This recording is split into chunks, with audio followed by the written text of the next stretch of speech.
alipolala, Mungu akachukua kwenye ubavu wake akatoka mwanamke. Nataka uelewe jambo hili. Wakati Mungu anaumba, mtu wa kwanza aliyemdhihirisha kwenye ulimwengu wa mwili alikuwa ni mwanaume, kabla mwanamke hajadhihirika.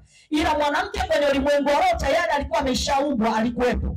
Na ndio maana nasema aliumba mwanamke, aliumba na mwanaume. Kwa hiyo mwanaume akadhihirika mwilini, wakati kwenye ulimwengu wa roho mwanamke bado hajatokea, bado yuko kwenye ulimwengu wa roho, lakini mwilini mwanaume tayari ameshatokea. Sema haleluya. Haleluya. Kwa hiyo baada ya kwamba ametokea, Biblia inasema hivi, akasema huyu mtu asiwe peke yake, ili nitamfanyia msaidizi wa kufanana naye. Alipomtengeneza yule mwanamke, Biblia inasema Adamu akasema huu ni ubavu, amen, na ni nyama katika nyama yangu. Lakini swali la kujiuliza kwamba huyu mwanamke alikuwepo, maana yake ni kwamba Mungu aliachilia uwezo mkubwa ndani ya mwanamke wakati anamuumba. Kwenye ulimwengu wa roho, Adamu alitoka mapema, mwanamke hakutoka haraka.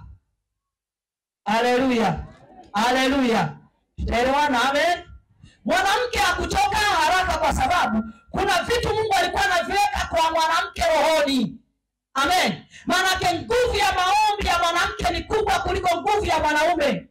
Tunaadhimisha maombi ya dunia ambayo yanaongozwa na wanawake, kitengo cha wanawake idara jimbo, na maombi haya yanatoa wito kwa kanisa na kwa kila mwanamke kuombea taifa, kuombea familia, lakini kuombea dunia kwa ujumla.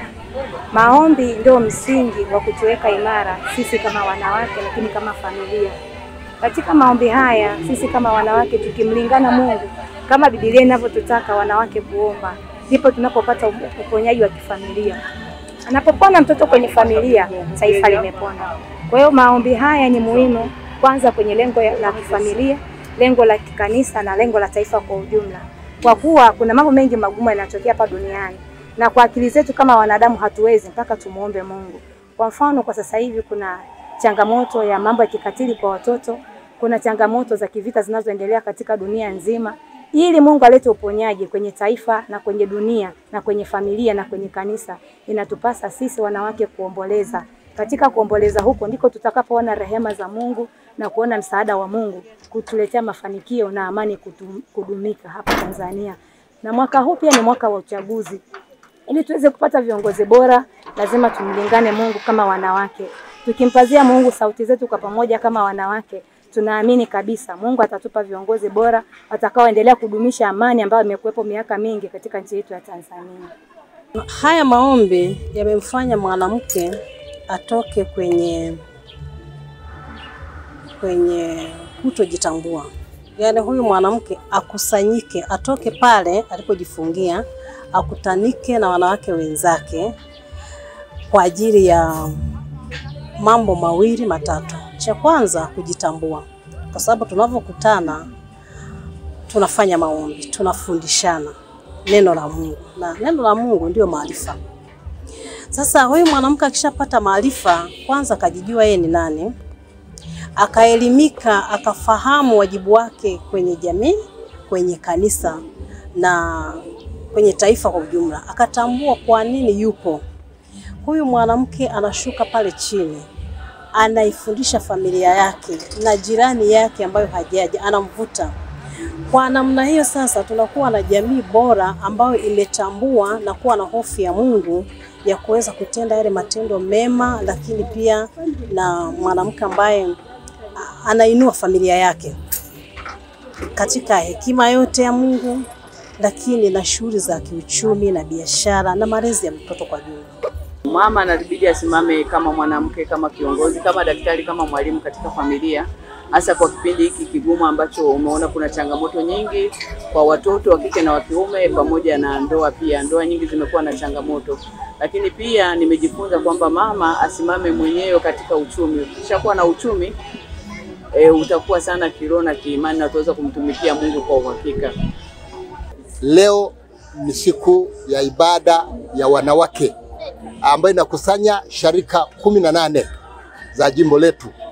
Wanawake na wanaume kutoka jimbo hilo, kutoka sharika zote, wanakusanyika kufanya ibada ya pamoja, kutafakari juu ya nafasi ya mwanamke katika kanisa na katika jamii.